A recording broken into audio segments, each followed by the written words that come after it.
Hello everyone. मैं कपिल आप सभी का मैं अपने यूट्यूब चैनल में फिर से एक बार वेलकम करता हूं। हमेशा की तरह फिर एक नए टॉपिक के साथ।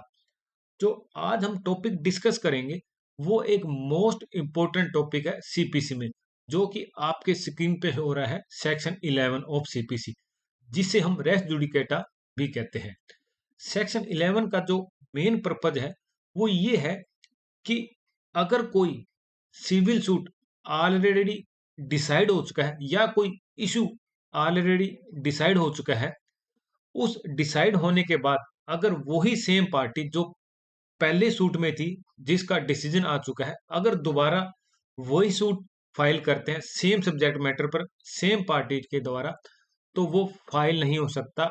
वो कोर्ट उसको ट्राई नहीं कर सकती, जो सब्सिक्वेंटली कोर्ट है,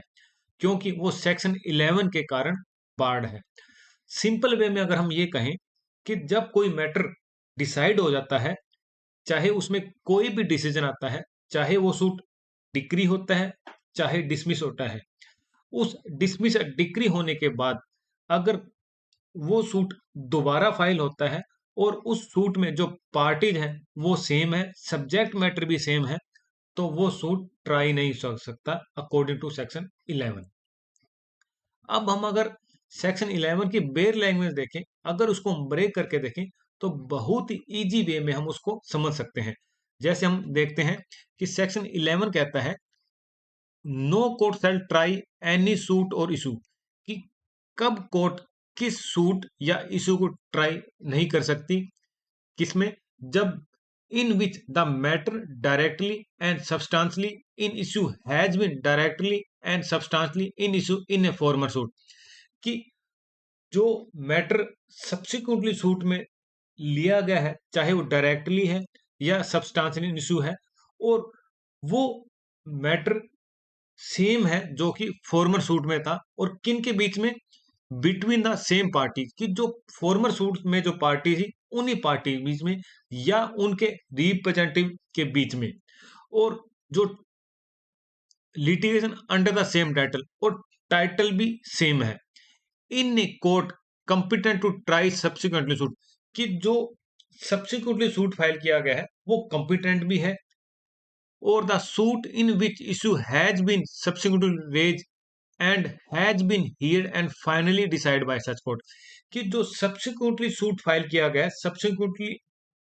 रेज किया गया है, और जिस कोर्ट में रेज किया गया है वो कंपिटेंट भी है, लेकिन वो क्यों नहीं सुन सकती, क्यों नहीं ट्राई कर सकती, क्योंकि वो ऑलरेडी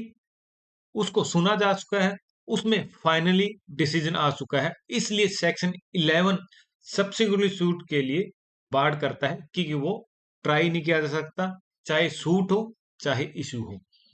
अब ये बात आती है कि जो रेस जुडिकेटा है उसकी क्या क्या कंडीशन है, कि कैसे हम ये देखेंगे कि रेस जुडिकेटा किसी सूट पे अप्लाई होता है या नहीं होता है। इसके लिए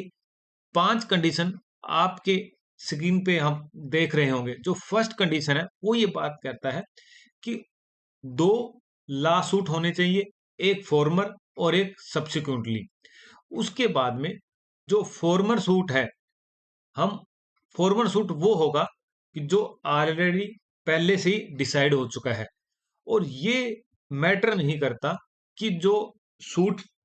डिसाइड हुआ है वो कब फाइल हुआ है, कोर्ट ने उसमें क्या डिसीजन दिया है,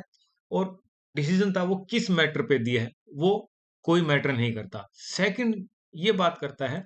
कि जो फॉर्मर सूट और सब्सिक्वेंटली सूट है उसमें जो पार्टीज है वो भी सेम होनी चाहिए। थर्ड ये कहता है कि जो फॉर्मर सूट डिसाइड हुआ था, जिस कोर्ट ने डिसाइड किया था, वो कॉम्पिटेंट होनी चाहिए कि फॉर्मर सूट को डिसाइड करने के लिए, कि उसके पास जुडिक्शन होनी चाहिए, अदरवाइज रेस जुडिकेटा अप्लाई नहीं होगा। फोर्थ जो कंडीशन है वो ये कहता है कि जो मैटर इन इशू है वो सेम होना चाहिए, जो फर्स्ट सूट में था, फॉर्मर सूट में था, वही matter in issue subsequently suit में होना चाहिए। फिफ्थ जो कंडीशन है कि जिससे हम ये पता कर सकते हैं कि रेस जुडिकेटा अप्लाई होता है कि नहीं होता है, जो टाइटल है सब्सिक्वेंट सूट में वो टाइटल सेम है जो कि फॉर्मर सूट में था। अगर ये सब कंडीशन किसी सूट पर अप्लाई होती है तो हम ये कह सकते हैं कि सेक्शन 11 सब्सिक्वेंटली सूट पर अप्लाई होता है और सब्सिक्वेंटली सूट में जो सब्सिक्वेंटली कोर्ट है उसको ट्राई नहीं कर सकती। एक्चुअली जो पर्पस था सेक्शन 11 का वो ये था कि भी जो लिटिगेशन है उसको कहीं ना कहीं एंड करना। अगर सेक्शन 11 सीपीसी में नहीं होता तो कभी भी लिटिगेशन खत्म नहीं होती, कभी भी लिटिगेशन की एक एंडिंग नहीं होती, क्योंकि जो पार्टी डिफीटेड होती, जो पार्टी जिसके अगेंस्ट डिसीजन आता, वो फिर again and again suit file करती है और इस तरह कहीं पर भी लिटिगेशन का एंड नहीं होता। तो इसलिए जो मेन पर्पस ये भी था कि भी लिटिगेशन का एंड किया जाए। सेकंड जो पर्पस था कि मल्टीपल केसेस को रोकना एक सब्जेक्ट मैटर पर। ये हम कह सकते हैं कि दो मेन पर्पस थे, एंड ऑफ लिटिगेशन और मल्टीपल केसेस को रोकने के लिए। नेक्स्ट हम जो बात करेंगे वो ये है कि जो रेस जुडिकेटा है वो 3 मैगजीम है उन पे बेस्ड है कि भी रेस जुडिकेटा का जो सीपीसी में ऐड करने का जो पर्पस था कि जो सीपीसी में सेक्शन 11 आया, रेस जुडिकेटा जो आया उसका मेन जो बेस था वो 3 मैगजीम में था। फर्स्ट मैगजीम आप अपने स्क्रीन पे देखोगे, नेमो डेप विस वैक्सरी प्रो ऊना इट एडम कोजा। इसका मीनिंग ये हुआ कि भी कोई भी पर्सन एक ऑफेंस के लिए जो सेम ऑफेंस है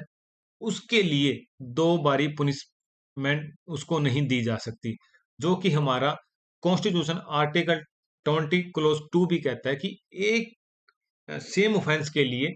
किसी पर्सन को दो बारी पुनिश नहीं किया जा सकता। नेक्स्ट जो मैगजीम है वो है interest reipublicae ut sit finis litium, कि इसका जो मीनिंग है वो ये है कि ये स्टेट के लिए इंटरेस्ट ऑफ स्टेट है, ये स्टेट के लिए अच्छा है कि एंड ऑफ लिटिगेशन होना चाहिए। अदरवाइज ये एक स्टेट के लिए अच्छा नहीं है कि लिटिगेशन एंड नहीं और कंटिन्यू सेम ही मैटर पर लिटिगेशन फाइल ही फाइल होती रही है। थर्ड जो मैगजिम थी वो ये है रेस जुडिकाटा प्रो वेरिएट एक्यूपिट। इसका मतलब ये कि जो भी जुडिशियल डिसीजन आया है उसको एक्सेप्ट किया जाए एज ए करेक्ट कि भी वो डिसीजन बिल्कुल ठीक है। तो ये 3 मैगजीम थी जिस पर रेस जुडिकेटा बेस है। अब हम देखते हैं कि सेक्शन 11 में जो 8 एक्सप्लेनेशन दी हुई है, जो 8 तरह की एक्सप्लेनेशन दी है उनको देखते हैं, जो कि सेक्शन 11 को थोड़ा और अच्छी तरह से समझने में हमारी हेल्प करती है कि जो उसमें वर्ड्स या सेक्शन 11 को डिफाइन किया गया है उसको और अच्छी तरह से डिफाइन करते हैं। फर्स्ट एक्सप्लेनेशन है कि फॉर्मर सूट हम उसे कहेंगे जो ऑलरेडी पहले डिसाइड हो चुका है। ये मैटर नहीं करता कि भी वो पहले इंस्टीट्यूट हुआ है या बाद में। सेकंड जो एक्सप्लेनेशन है वो बात करता है कॉम्पिटेंसी ऑफ कोर्ट, कि भी जो कोर्ट की कॉम्पिटेंसी है उसको हम ये नहीं देखेंगे कि क्या उसके डिसीजन से राइट ऑफ अपील है या नहीं है।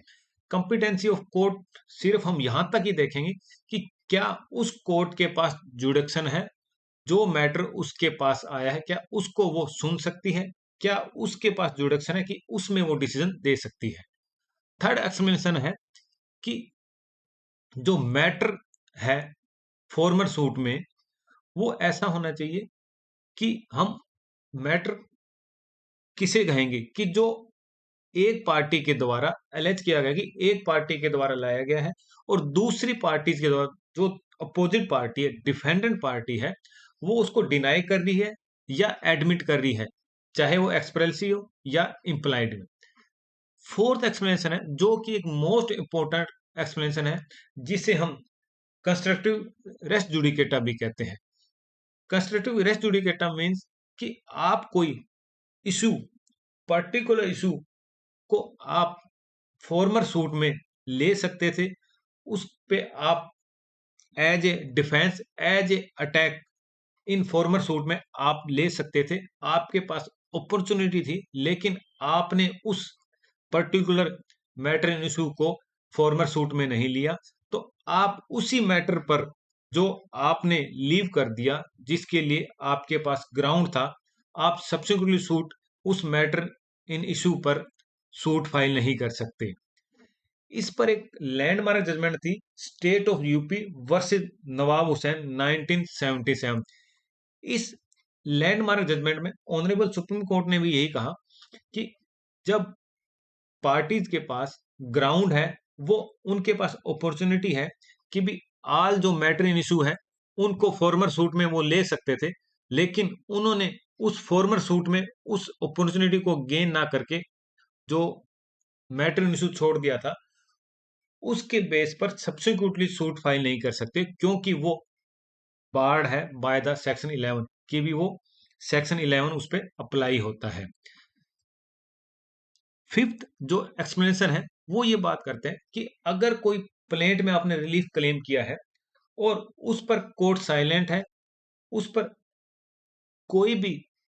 डिक्री ग्रांट नहीं की गई है, तो ये माना जाएगा कि उस रिलीफ को कोर्ट ने डिनाई कर दिया है और उस मैटर को जो आपने रिलीफ क्लेम किया था उस पर आप सब्सिक्वेंटली सूट फाइल नहीं कर सकते। एक्सप्लेनेशन 4 कहता है कि where person litigant bona fide in respect of public right और प्राइवेट राइट, कि अगर कोई रिप्रेजेंटेटिव सूट फाइल किया जाता है, for example A B C D एक सूट में 4 पार्टीज हैं, अगर ए सबको रिप्रेजेंटेटिव करता है, ए के रिप्रेजेंटेटिव करने के बाद जो भी डिसीजन आता है वो सभी पर अप्लाई होगा, ए बी सी डी। ये नहीं है कि बी बाद में उसी सेम सब्जेक्ट मैटर पर सब्सिक्वेंटली सूट फाइल करे और ये कहे कि मैंने तो उसमें कोई भी एक्शन नहीं लिया, सभी एक्शन ए ने लिए। तो रिप्रेजेंटेटिव सूट ये हुआ कि ए ने उन सबको रिप्रेजेंट किया, उनकी कंसेंट थी, प्रॉपर कंसेंट थी, उस बेसिस पे ए ने रिप्रेजेंटेटिव किया बी सी डी को। अगर बी सी डी बाद में फॉर्मर सूट डिसाइड होने के बाद अगर दोबारा किसी मैटर पर सब्सिक्वेंटली सूट फाइल करते हैं, तो वो रेस्ट जुडिकेटा के अंदर आएगा और सब्सिक्वेंटली सूट फाइल नहीं कर सकते बी सी डी। एक्सप्लेनेशन 7 कहती है कि सेक्शन 11 एग्जीक्यूशन पर भी अप्लाई होता है। फॉर एग्जांपल कोई डिक्री पास होती है और डिक्री होल्डर एग्जीक्यूशन फाइल करता है, एग्जीक्यूशन फाइल होने के बाद वो डिक्री है वो सेटिस्फाई कर दी जाती है जजमेंट ड्राफ्टर के द्वारा। कुछ समय बाद अगर उसी सेम डिक्री के बेसिस पर एग्जीक्यूशन दोबारा फाइल की जाती है डिक्री होल्डर के द्वारा, तो उस पर रेस्ट जुडिकेटा अप्लाई होगा। एक्सप्लेनेशन 8 कहता है कि अगर कोई मैटर कंपिटेंट कोर्ट के द्वारा डिसाइड किया गया, कोई फॉर्मर सूट डिसाइड किया गया है और डिसाइड होने के बाद अगर वही मैटर सेम पार्टी द्वारा सेम टाइटल के अंडर दोबारा सब्सिक्वेंटली कोर्ट में फाइल किया जाता है, तो उस पर भी रेस्ट जुडिकेटा अप्लाई होगा। आप ये प्ली नहीं ले सकते कि जो पहले मैटर डिसाइड किया गया था वो जो कोर्ट थी उसके पास लिमिटेड जुडिक्शन थी, कि जब वो मैटर डिसाइड किया था फॉर्मर कोर्ट ने उसकी जुडिक्शन थी वो लिमिटेड थी। तो आप ये प्ली नहीं ले सकते। लिमिटेड जुडिक्शन अगर है फॉर्मर कोर्ट के पास, तो भी अगर उस जो फॉर्मर कोर्ट ने मैटर डिसाइड किया है एज ए लिमिटेड जुडिक्शन और वो मैटर अगर दोबारा फाइल किया जाता है सब्सिक्वेंटली कोर्ट में, तो भी उस पर रेस्ट जुडिकेटा अप्लाई होगा। तो ये आज का हमारा वीडियो था सेक्शन 11 रेस्ट जुडिकेटा। अगर आपने अभी तक मेरे चैनल को सब्सक्राइब नहीं किया है तो मेरे चैनल को सब्सक्राइब कर लीजिए, बेल बटन आइकॉन को ऑन कर लीजिए, ताकि फ्यूचर में जब भी कोई नई वीडियो आए तो आपके पास नोटिफिकेशन आ जाए। आज के लिए इतना ही, नेक्स्ट वीडियो के लिए हम जल्द ही मिलते हैं। Thank you.